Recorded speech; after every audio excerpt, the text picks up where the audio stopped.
No dia 14 de agosto de 1894, uma multidão ansiosa se reuniu em frente ao Museu de História Natural de Oxford. Esta imensa construção gótica recebia o encontro anual da Associação Britânica para o Avanço da Ciência. Mais de 2.000 ingressos foram vendidos. E o museu estava lotado, esperando a palestra do professor Oliver Lodge.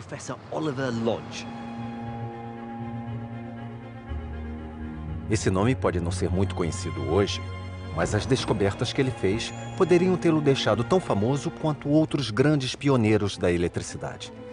Homens como Benjamin Franklin, Alessandro Volta ou ainda o grande Michael Faraday.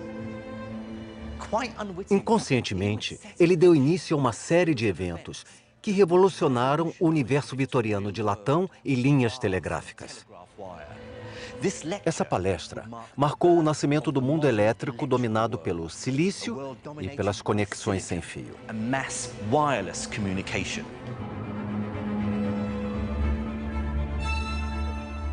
Neste programa, descobriremos como a eletricidade conectou o mundo através da radiodifusão e das redes de computadores. E como finalmente aprendemos a desvendar e explorar a eletricidade em nível atômico. Após séculos de experiências com eletricidade, uma nova era de conhecimento começava a surgir. A história da eletricidade. Episódio 3: Revelações e Revoluções.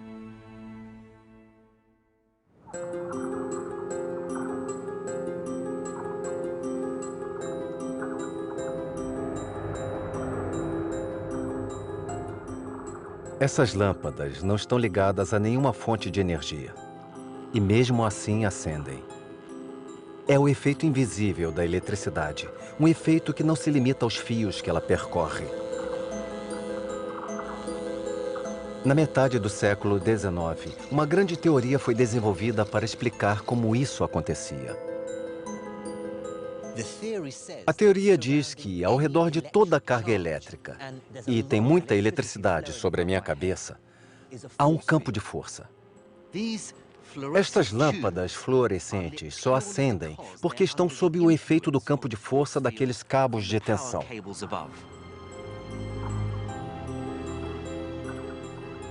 A teoria de que a corrente elétrica pode de alguma forma criar um campo de força invisível foi inicialmente proposta por Michael Faraday, mas foi um brilhante jovem escocês chamado James Clerk Maxwell quem comprovou isso.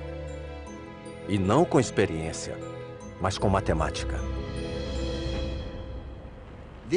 Isso era muito diferente da maneira típica do século XIX de entender como o mundo funciona, que era basicamente como um mecanismo físico.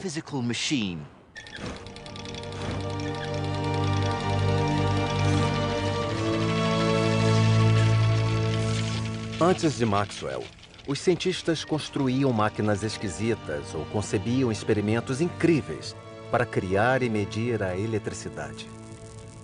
Mas Maxwell era diferente. Ele se interessava por números. E sua nova teoria, além de revelar o campo de força invisível da eletricidade, mostrou como manipulá-lo. Essa foi uma das descobertas científicas mais importantes de todos os tempos.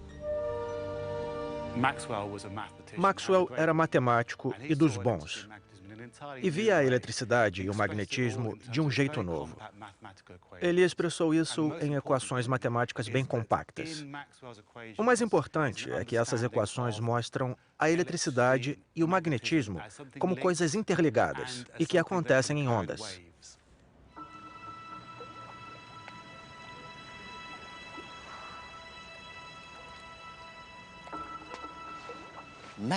Os cálculos de Maxwell mostravam como esses campos podiam ser transformados.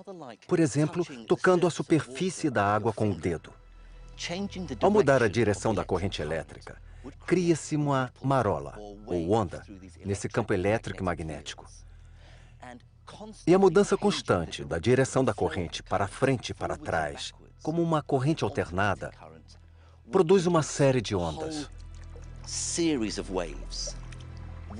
Ondas que carregam energia. A matemática de Maxwell mostrava que a alteração das correntes elétricas resultava na emissão constante de grandes ondas de energia às proximidades. Ondas que se propagariam para sempre até serem absorvidas.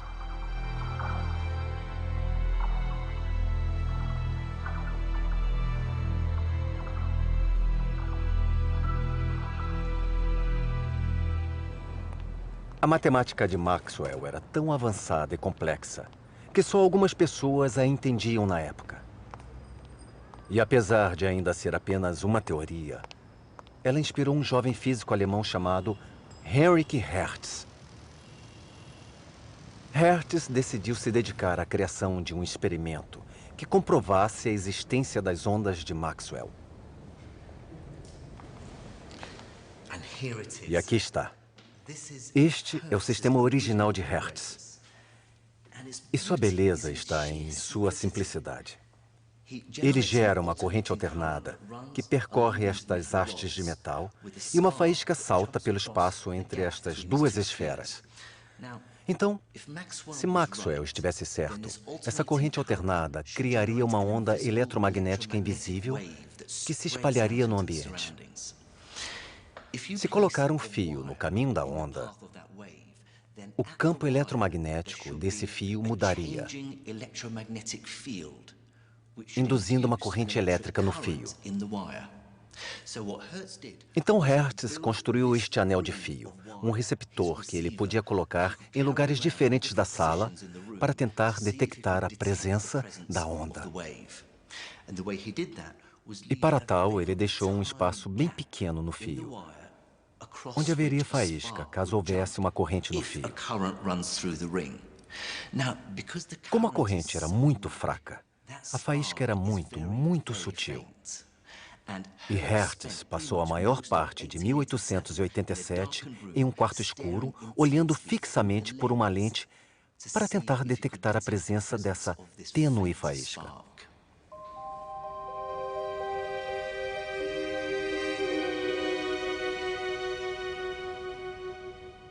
Mas Hertz não era o único tentando criar as ondas de Maxwell. Na Inglaterra, um jovem professor de física chamado Oliver Lodge estava fascinado pelo tema há anos, mas não tinha tempo para criar experimentos que comprovassem a teoria. Um dia, no início de 1888, ao montar um aparelho de proteção contra raios, ele notou algo diferente. Lodge percebeu que, ao montar o equipamento e enviar uma corrente alternada em torno dos fios, ele via seções brilhantes entre os fios. E com um pequeno ajuste, ele viu essas seções formarem um padrão. O brilho azul e as faíscas elétricas aconteciam em seções distintas, separadas uniformemente pelos fios. Ele percebeu que eram os picos e as depressões de uma onda. Uma onda eletromagnética invisível. Lodge provou que Maxwell estava certo. Finalmente, sem querer, Lodge criou as ondas eletromagnéticas de Maxwell em torno dos fios. A grande pergunta foi respondida.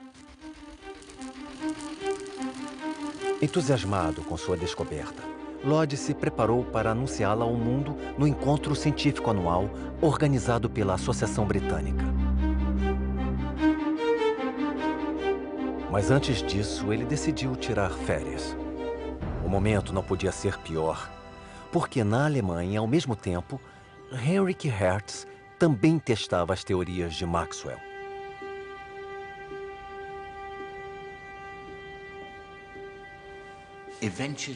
Finalmente, Hertz encontrou o que procurava, uma faísca minúscula. E ao colocar o receptor em lugares diferentes da sala, ele pôde mapear a forma das ondas produzidas pelo sistema. Ele verificou cada cálculo de Maxwell cuidadosamente e os testou de forma experimental. Foi uma façanha da ciência experimental.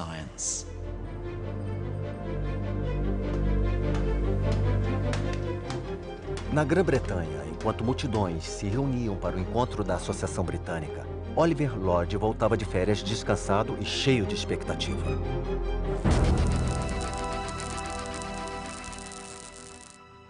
Lodge pensou que aquele seria seu momento de glória, quando ele anunciaria a descoberta das ondas de Maxwell.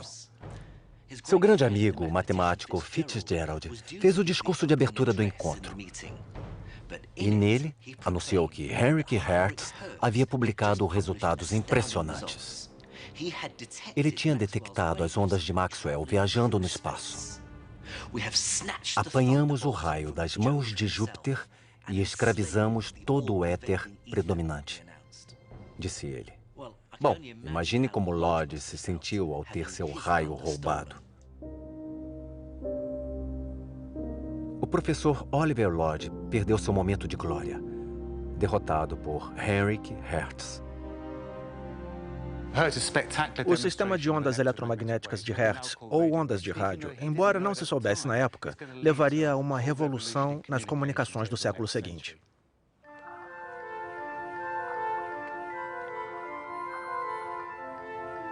A teoria de Maxwell mostrou que cargas elétricas podem criar campos de força ao seu redor, e que as ondas se propagam nesses campos como em um lago.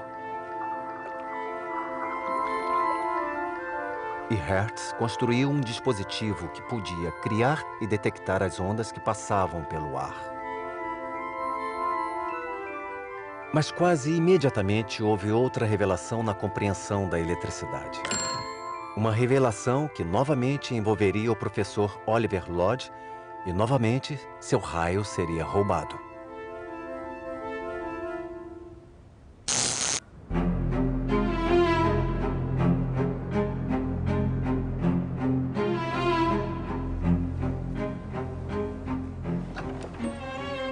A história começa em Oxford, no verão de 1894.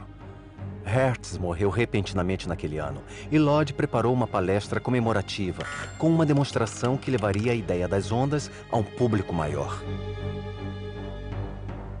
Lodge preparou a palestra, pesquisou as melhores ideias para detectar as ondas e pegou aparelhos emprestados de seus amigos. Ele fez grandes avanços na tecnologia projetada para detectar as ondas. Este dispositivo gera uma corrente alternada e uma faísca neste espaço. A corrente alternada emite uma onda eletromagnética, como Maxwell previu, que é captada pelo receptor, acionando uma corrente elétrica muito fraca entre estas duas antenas.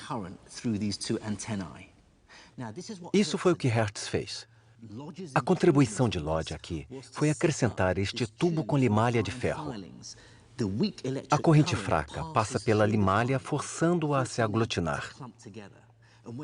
Quando isso acontece, um segundo circuito elétrico é fechado e a campainha dispara. Então, se eu aperto o botão deste lado, ele dispara a campainha no receptor. E isso acontece sem ligação entre eles, como mágica.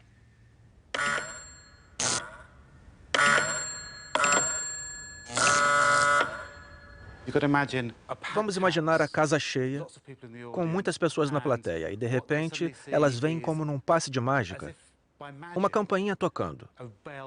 É bem impressionante.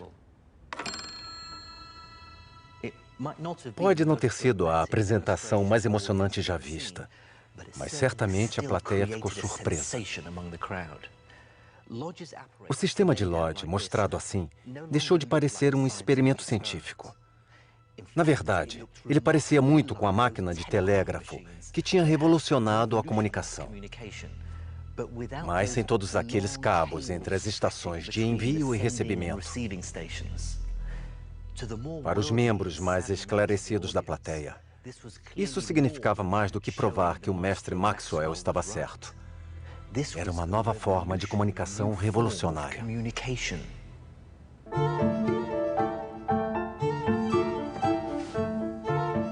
Lodge publicou suas anotações sobre como as ondas eletromagnéticas podiam ser enviadas e recebidas usando suas novas técnicas. Por todo o mundo, inventores, amadores, entusiastas e cientistas leram os relatos de Lodge com avidez e começaram a experimentar as ondas hertzianas. Dois personagens bem diferentes foram inspirados por elas. Ambos trouxeram melhorias ao telégrafo sem fio e ambos são lembrados por sua contribuição à ciência muito mais que Oliver Lodge. O primeiro era Guglielmo Marconi. Marconi era um homem muito inteligente, astuto e muito encantador. Sem dúvida tinha o charme ítalo-irlandês e conseguia usar isso com todo mundo, desde jovens mulheres a cientistas de renome mundial. Marconi não era cientista, mas leu tudo o que podia sobre o trabalho de outras pessoas para conseguir montar seu próprio aparelho de telégrafo sem fio.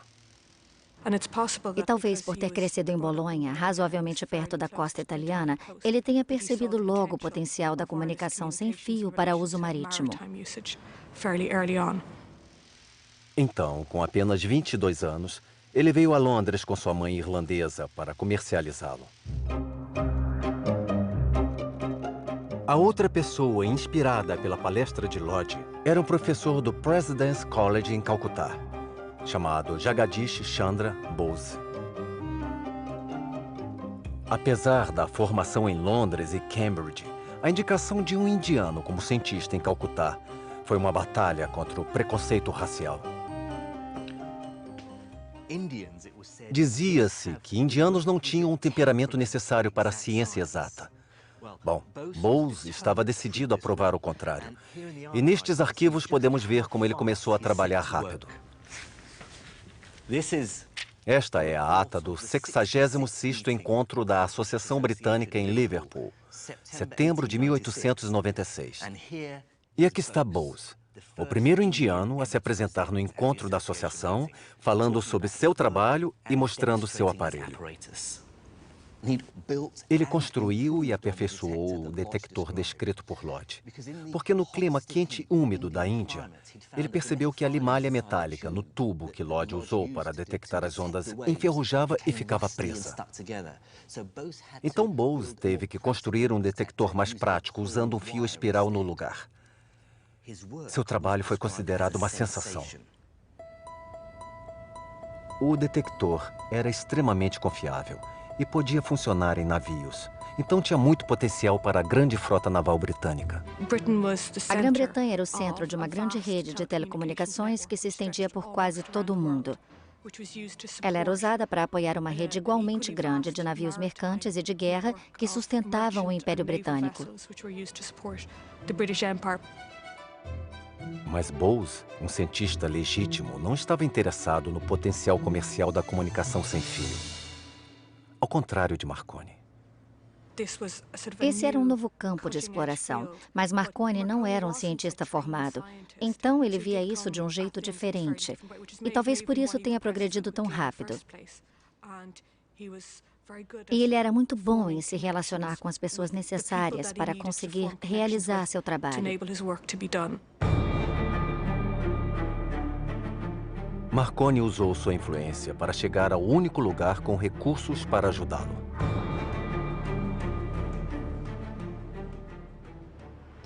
O Correio Britânico era uma instituição muito poderosa. Quando Marconi chegou a Londres em 1896, estes prédios eram recém-construídos e já forneciam serviços postais e telegráficos ao Império. Marconi tinha trazido seu aparelho telegráfico da Itália, afirmando que podia enviar sinais sem fio a distâncias inéditas. O engenheiro-chefe do Correio, William Preece, imediatamente viu o potencial da tecnologia. Então Preece ofereceu a Marconi os recursos financeiros e de engenharia do Correio. E eles começaram a trabalhar lá em cima, no telhado. A antiga sede do Correio ficava bem ali. E entre este telhado e aquele, Marconi e os engenheiros do Correio praticavam enviar e receber ondas eletromagnéticas. Os engenheiros ajudaram a melhorar o sistema. Então Preece e Marconi, juntos, O apresentaram às pessoas influentes do governo e da marinha. Neste local, Marconi realizou a primeira transmissão pública de sinais sem fio. Mas Preece não sabia que, enquanto ele anunciava orgulhosamente a parceria entre Marconi e o correio, Marconi fazia planos nos bastidores. Ele solicitou a patente britânica sobre todo o ramo de telegrafia sem fio e planejava abrir sua própria empresa. Quando a patente foi concedida, o mundo desabou na comunidade científica.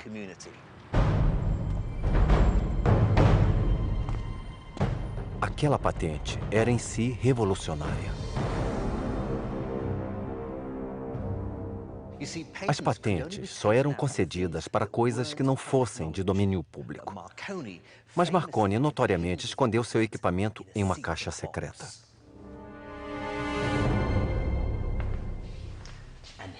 Aqui está. Quando a patente foi finalmente concedida, Marconi abriu a caixa com bastante cerimônia. Todo mundo queria ver as invenções que ele guardava. Baterias formando um circuito. Limalha de ferro no tubo para fechar o circuito e disparar a campainha. Nada que não tivessem visto antes. E mesmo assim ele patenteou tudo. A razão de Marconi ser famoso não é por causa da invenção. Ele não inventou o rádio, mas aprimorou e criou um sistema. Lodge não fez isso. E por isso nos lembramos do Marconi e não nos lembramos do Lodge.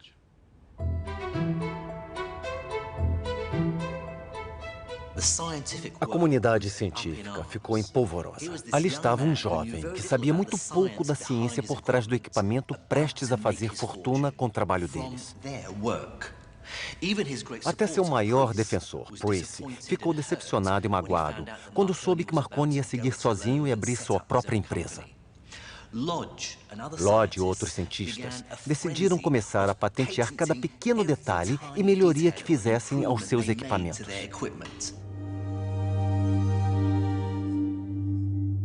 Esse novo ambiente chocou Bose quando retornou à Grã-Bretanha. Bose escreveu para casa desgostoso com o que viu na Inglaterra. Dinheiro, dinheiro, dinheiro, o tempo todo, que cobiça devastadora. Queria que pudesse ver a loucura por dinheiro do povo daqui. Sua desilusão ao ver aquelas mudanças no país que admirava pela integridade e excelência científicas era evidente.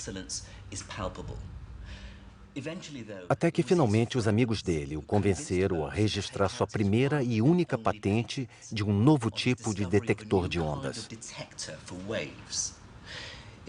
Foi essa descoberta que levou o mundo a uma revolução ainda maior. Ele havia descoberto o poder dos cristais. Ele substituiu a técnica antiga da limalha de ferro, que era suja, complicada e limitada, e criou uma nova forma de detectar ondas de rádio que se tornou o cerne dessa indústria. A descoberta de Bose era simples, mas significou muito para o mundo moderno. Quando alguns cristais entram em contato com metal para testar sua condutividade, eles podem reagir de maneira estranha e variável. Veja este cristal, por exemplo. Se eu conseguir tocá-lo no lugar exato com a ponta deste fio de metal e depois ligá-lo a uma bateria, ele libera uma corrente bem significativa. Mas se eu inverter as conexões com a bateria e tentar passar a corrente no sentido oposto, a corrente é bem menor.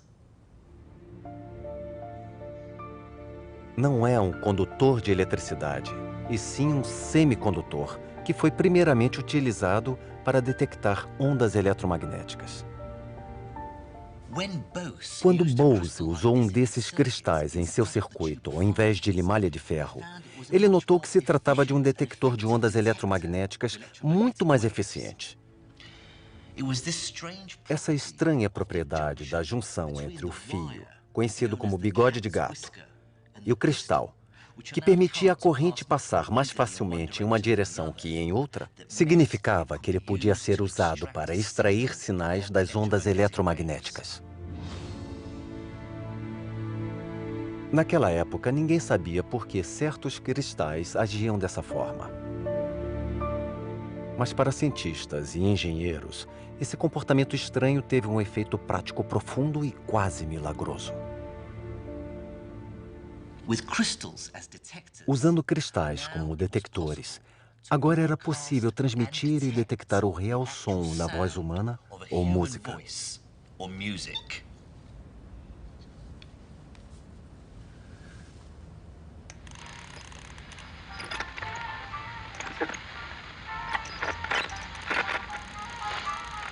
Na palestra de Oxford, em 1894, Oliver Lodge abriu uma caixa de Pandora. Como acadêmico, ele não conseguiu prever que as descobertas científicas das quais fazia parte teriam tanto potencial comercial. A única patente que ele conseguiu registrar, o meio de ajustar o receptor para um sinal de rádio em particular, foi comprada dele pela poderosa empresa de Marconi.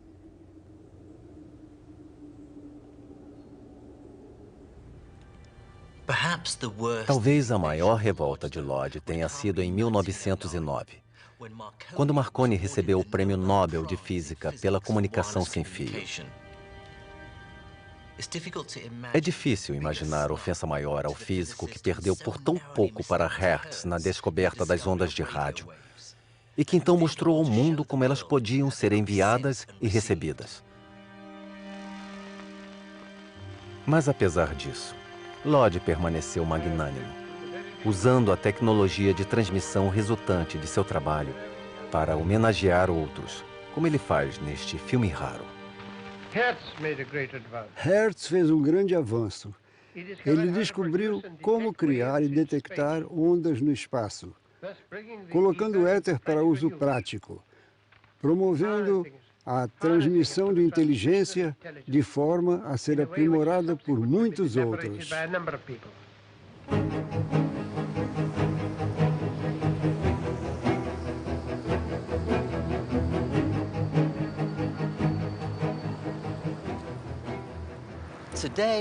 Hoje é difícil imaginar um mundo sem transmissão. Imaginar uma época em que as ondas de rádio sequer tinham sido sonhadas.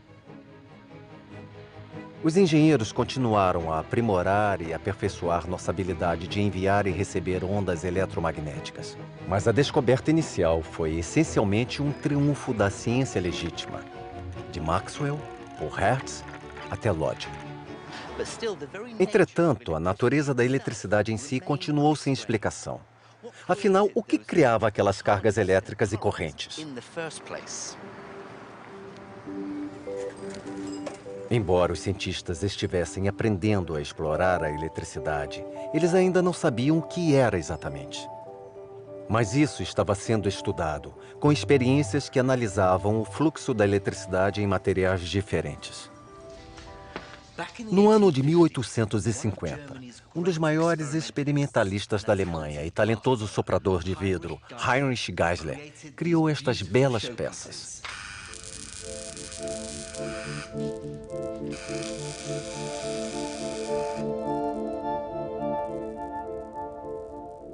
Geissler tirou a maior parte do ar desses tubos de vidro e então inseriu pequenas quantidades de outros gases. A seguir, ele induziu uma corrente elétrica neles, o que resultou em cores incríveis, e a corrente que passava pelo gás parecia tangível. Apesar de projetados apenas para diversão, pelos 50 anos seguintes, os cientistas veriam os tubos de Geissler como uma chance para estudar o fluxo da eletricidade. A ideia era tirar cada vez mais ar de dentro dos tubos. Era possível a corrente elétrica atravessar o nada? Atravessar o vácuo?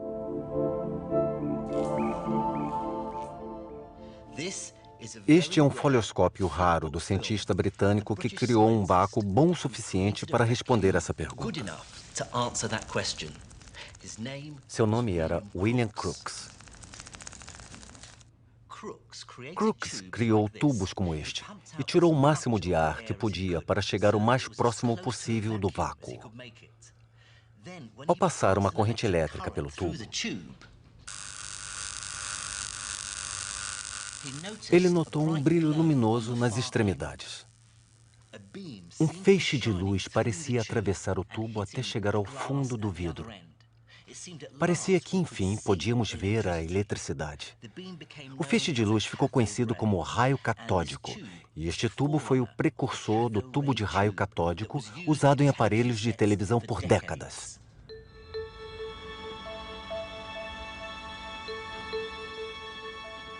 O físico J.J. Thomson descobriu que os feixes eram compostos de partículas minúsculas com carga negativa. E por carregarem eletricidade, foram chamadas de elétrons. Os elétrons só se moviam em uma direção, da placa de metal aquecida para a placa de carga positiva na outra ponta, mostrando o mesmo comportamento dos cristais semicondutores de Bose. Mas enquanto os cristais de Bose eram muito temperamentais e só funcionavam no ponto certo, esses tubos se mostravam mais estáveis. Eles foram chamados de válvulas e logo substituíram os cristais de todos os aparelhos de rádio. Essas descobertas levaram a uma explosão de novas tecnologias. A tecnologia do início do século XX gira em torno de válvulas. A indústria do rádio usava válvulas, as primeiras televisões usavam válvulas, até os primeiros computadores. O mundo da eletrônica foi construído com elas.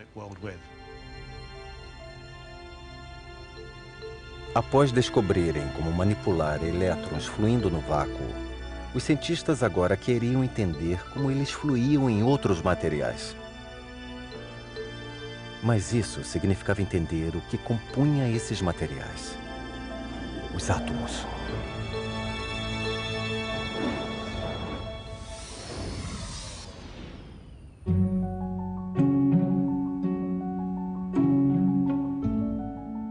Nos primeiros anos do século XX, nós finalmente compreendemos a composição e o comportamento dos átomos. E assim, o que a eletricidade era em escala atômica. Na Universidade de Manchester, a equipe de Ernest Rutherford estudava a estrutura interna do átomo e criava uma imagem para descrever sua aparência. Essa revelação finalmente ajudou a explicar algumas das características mais intrigantes da eletricidade. Em 1913, a imagem do átomo era a de um núcleo central com carga positiva, rodeado por elétrons orbitantes de carga negativa em uma configuração de camadas. Cada uma delas correspondia a um elétron com certa energia. Ao aumentar a energia, um elétron podia ir da camada interna à externa. Mas a energia tinha que ser exata. Caso contrário, o elétron não faria a transição. O aumento era geralmente temporário, e o elétron então voltaria à sua camada original. Ao fazer isso, ele tinha que liberar o excesso de energia, emitindo um fóton. E a energia de cada fóton dependia do comprimento da onda, ou do que vemos, a cor. Compreendendo a estrutura dos átomos, poderíamos explicar os grandes espetáculos de luz da natureza. Assim como nos tubos de Geissler, o tipo de gás que a eletricidade atravessa define sua cor. O raio tem um tom azul por causa do nitrogênio na nossa atmosfera. Mais alto ainda, os gases são diferentes, assim como as cores dos fótons que eles produzem, criando as maravilhosas auroras.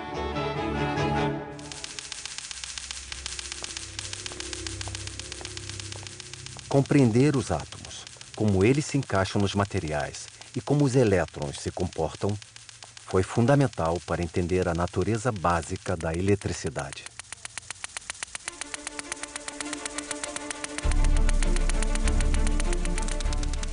Esta é a máquina de Wimshurst, usada para gerar carga elétrica. Os elétrons são friccionados nesses discos e iniciam um fluxo de eletricidade pelos braços de metal da máquina. Os metais conduzem eletricidade porque os elétrons estão mais soltos nos átomos e mais livres para se mexer e criar eletricidade. Já os isolantes não conduzem eletricidade porque os elétrons estão mais conectados aos átomos e não têm liberdade para se mover. O fluxo dos elétrons e da eletricidade através dos materiais foi compreendido. Condutores e isolantes estavam explicados. O mais difícil de entender eram as estranhas propriedades dos semicondutores. O mundo eletrônico atual se baseia nos semicondutores e estagnaria sem eles. Jagadish Chandra Bose chegou perto de entendê-los em 1890. Mas ninguém podia prever a futura importância deles. Mas com o início da Segunda Guerra Mundial, as coisas estavam prestes a mudar.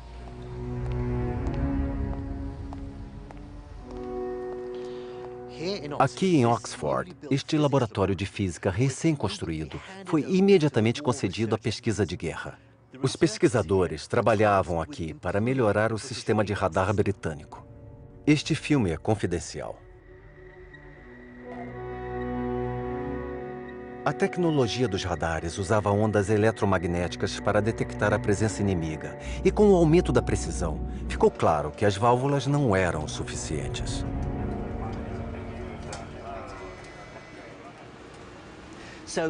Então, a equipe recorreu à tecnologia antiga. No lugar de válvulas, foram usados cristais semicondutores. Mas não foram usados o mesmo tipo de cristal que Bose usou. Eles usaram silício. Este dispositivo é um receptor de cristal de silício. Ele tem um pequeno espiral de tungstênio que toca a superfície de um pequeno cristal de silício. É incrível como isso foi importante.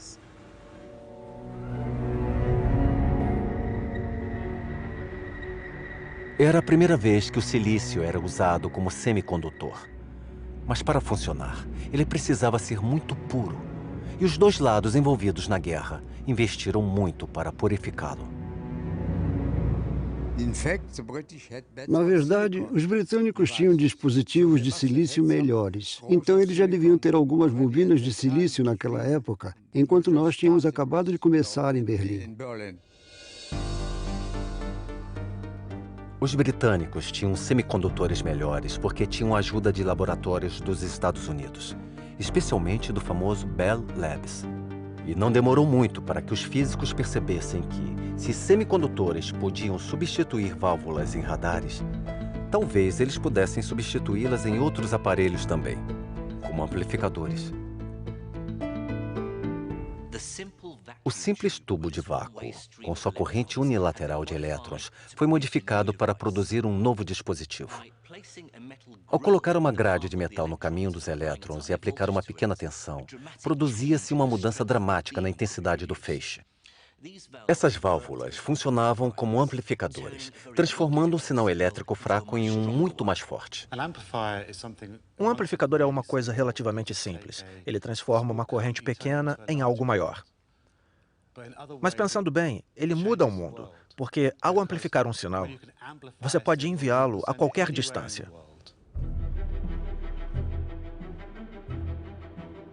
Logo que a guerra acabou, o especialista alemão Herbert Martorell e seu colega Heinrich Welker começaram a construir um aparelho semicondutor que funcionasse como amplificador elétrico. E aqui está o primeiro modelo eficaz que Martorell e Welker fizeram. Ali dentro podemos ver o cristal e os fios que se conectam a ele. Se passarmos uma pequena corrente por um dos fios, isso induz uma corrente muito maior no outro, agindo como um amplificador de sinal. Esses pequenos dispositivos podiam substituir válvulas grandes e caras em redes de telefonia de longa distância, rádios e em outros equipamentos que precisassem de um sinal mais forte. Martorell imediatamente percebeu o que tinha criado, mas seus chefes não se interessaram. Até que um estudo foi publicado em um periódico anunciando uma descoberta do Bell Labs. A equipe de pesquisa deles se deparou com o mesmo efeito e agora anunciava sua invenção para o mundo, que foi batizada de transistor. Eles descobriram em dezembro de 47 e nós no começo de 48. Mas é a vida. Eles descobriram um pouco antes o efeito, mas curiosamente os transistores não eram bons.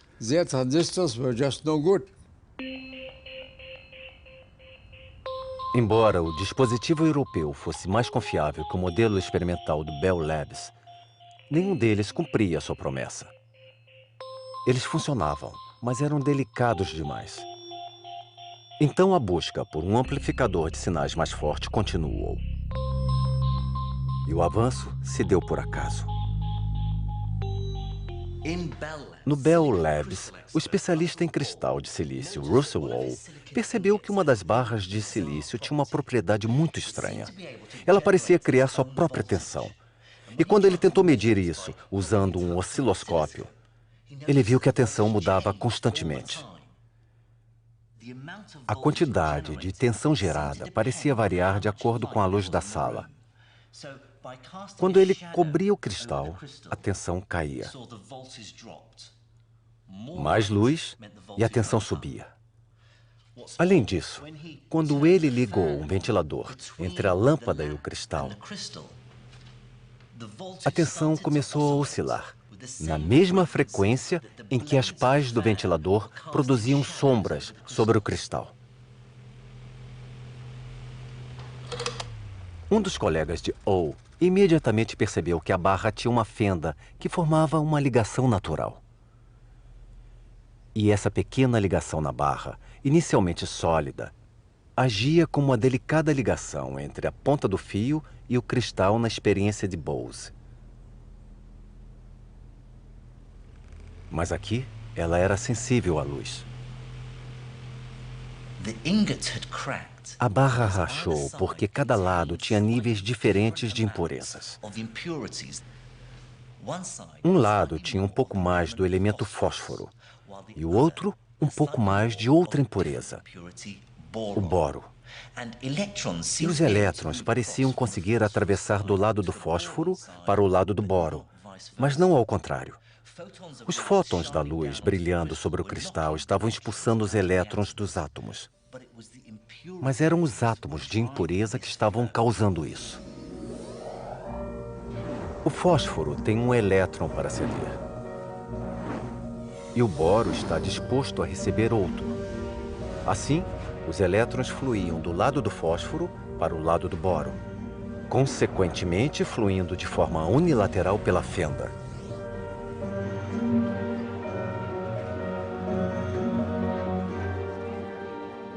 O chefe da equipe de semicondutores, William Shockley, viu o potencial dessa ligação unilateral em um cristal.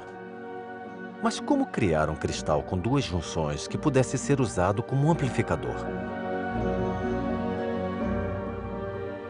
Outro pesquisador do Bell Labs, Gordon Till, estava estudando uma técnica que permitiria exatamente isso. Ele descobriu uma forma de produzir monocristais com um semicondutor germânio. Neste instituto de pesquisa, são produzidos cristais semicondutores do mesmo jeito que Till fazia no Bell Labs. Mas aqui, eles são muito maiores.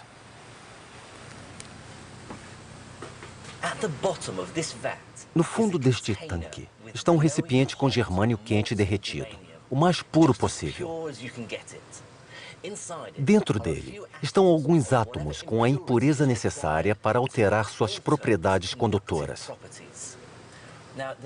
O braço giratório acima tem um cristal semente na ponta, que foi colocado no líquido e que será lentamente erguido.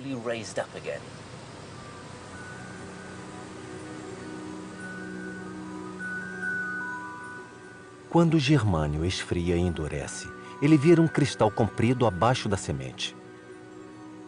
ele se torna um único e belo cristal de germânio.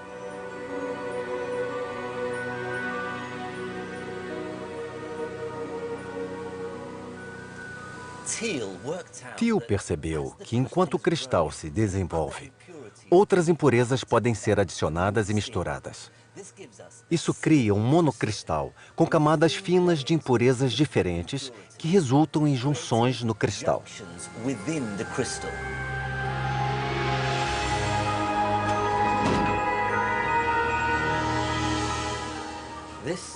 Este cristal com duas junções era o sonho de Shockley.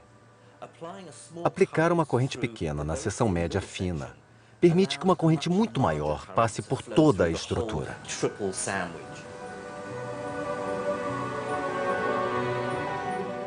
De um único cristal desses, centenas de blocos menores podiam ser cortados. Cada um com as duas junções que permitiriam controlar o movimento dos elétrons com precisão.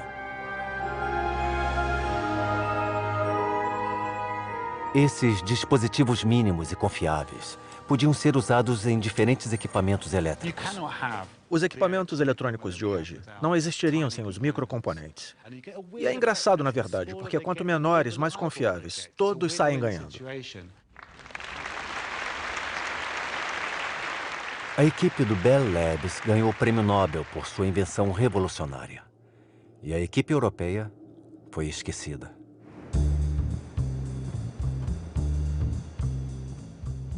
William Shockley saiu do Bell Labs em 1955 e abriu seu próprio laboratório de semicondutores no interior da Califórnia e contratou os melhores físicos do país.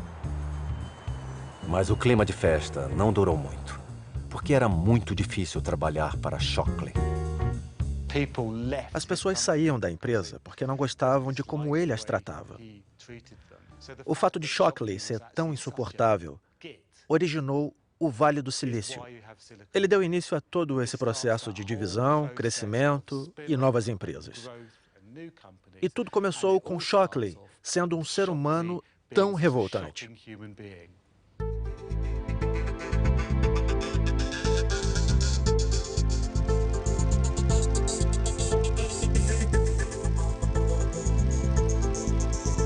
As novas empresas competiam para criar os dispositivos semicondutores mais modernos. Produziram transistores tão pequenos que vários deles podiam ser incorporados a um circuito elétrico impresso em uma única placa de cristal semicondutora.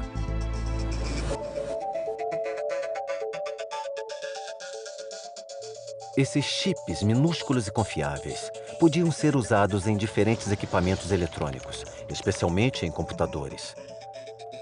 Começava uma nova era.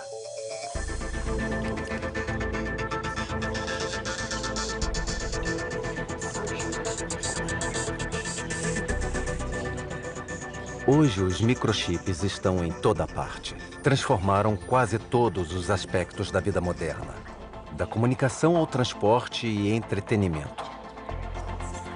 Mas, em igual importância, nossos computadores se tornaram tão poderosos que nos ajudam a entender o universo em toda a sua complexidade.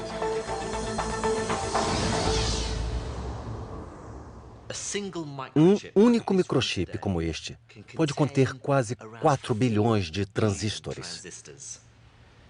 É incrível como a tecnologia evoluiu em 60 anos. É fácil pensar que com os grandes avanços feitos em compreender e explorar a eletricidade, tenha sobrado pouco para aprender. Mas não é assim. Por exemplo, fazer circuitos cada vez menores implica que uma característica da eletricidade, conhecida por mais de um século, se tornou cada vez mais problemática: a resistência. O chip de computador deve ser constantemente resfriado. Se tirarmos a ventoinha, é isso que acontece. Está disparando. 100, 120, 130 graus.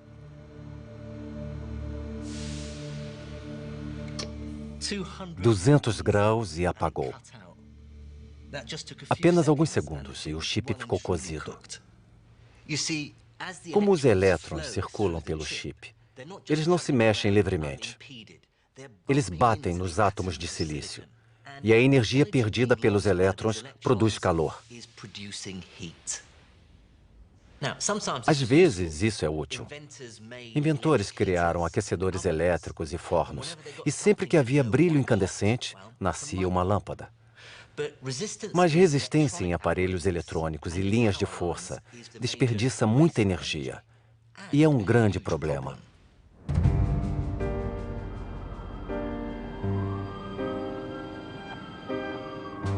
Acredita-se que a resistência desperdiça até 20% de toda a eletricidade gerada. É um dos maiores problemas dos tempos modernos. E a busca para solucionar o problema da resistência continua.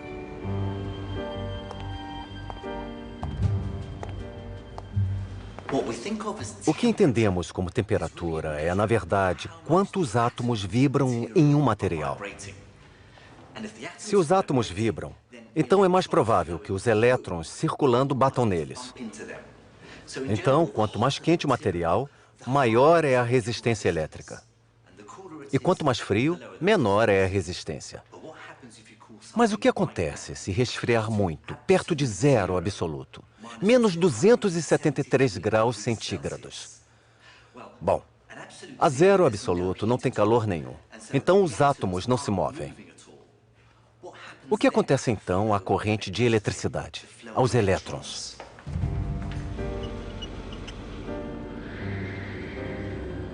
Com um aparelho especial chamado criostato, que resfria perto do zero absoluto, é possível descobrir. Dentro desse criostato, na bobina, tem mercúrio, o famoso metal líquido que é parte de circuitos elétricos. Este equipamento aqui mede a resistência do mercúrio. Mas veja o que acontece quando desço o mercúrio para a parte mais fria do criostato.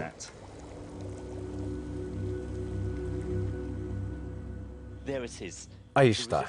A resistência caiu para zero. O mercúrio, como outras substâncias conhecidas, tem a propriedade de se tornar um supercondutor e não apresentar resistência nenhuma ao fluxo de eletricidade. Mas isso só funciona quando os materiais estão muito frios. Se pudéssemos usar um material supercondutor nas linhas de força e aparelhos eletrônicos, evitaríamos perder nossa preciosa energia elétrica para a resistência.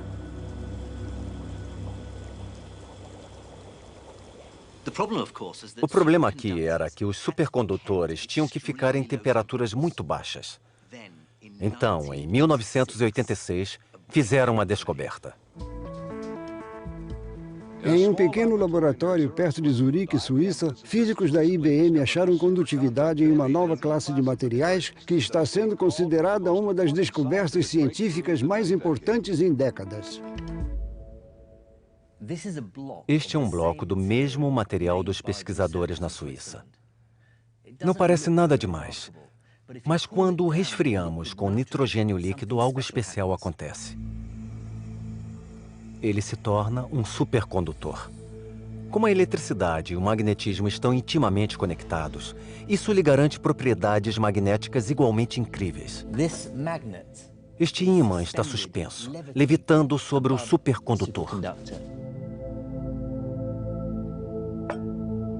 E a boa notícia é que mesmo frio, este material está bem acima de zero absoluto.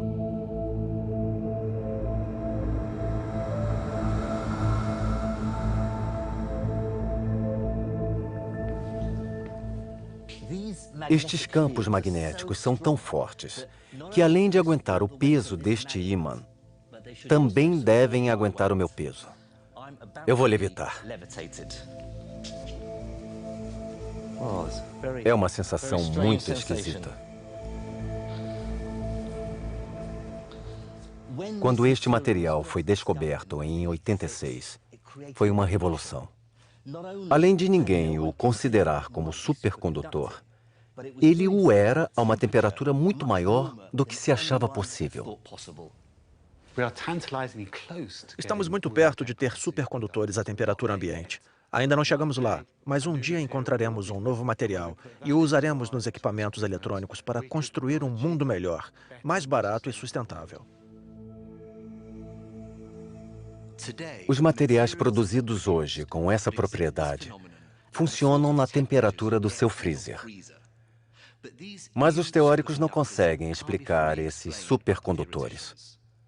E sem compreender exatamente, os cientistas são muitas vezes guiados, tanto pela sorte quanto pelo conhecimento científico. Recentemente, um laboratório no Japão fez uma festa, na qual eles combinaram os supercondutores com uma variedade de bebidas alcoólicas. Inesperadamente, eles viram que o vinho tinto melhora o desempenho dos supercondutores.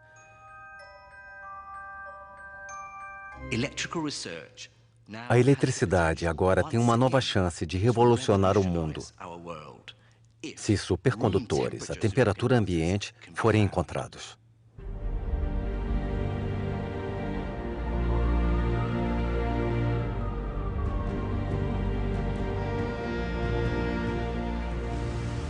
Nossa dependência de energia elétrica só está aumentando. E quando entendermos completamente o funcionamento dos supercondutores, um novo mundo eletrônico surgirá. Ele nos levará a um dos períodos mais marcantes de invenções e descobertas humanas. Um novo conjunto de ferramentas, técnicas e tecnologias vão novamente mudar o mundo.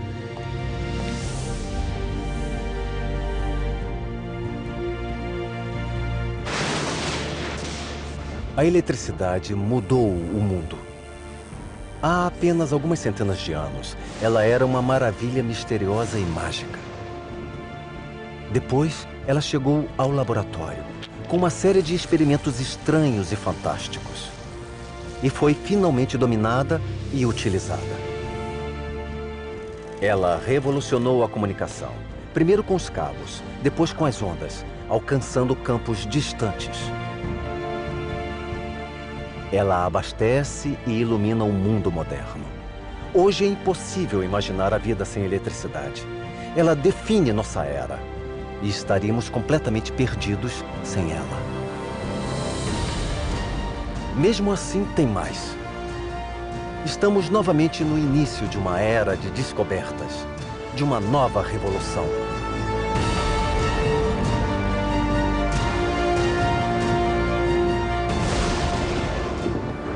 Mas, acima de tudo, tem uma coisa que todos na ciência da eletricidade sabem. Esta história ainda não acabou.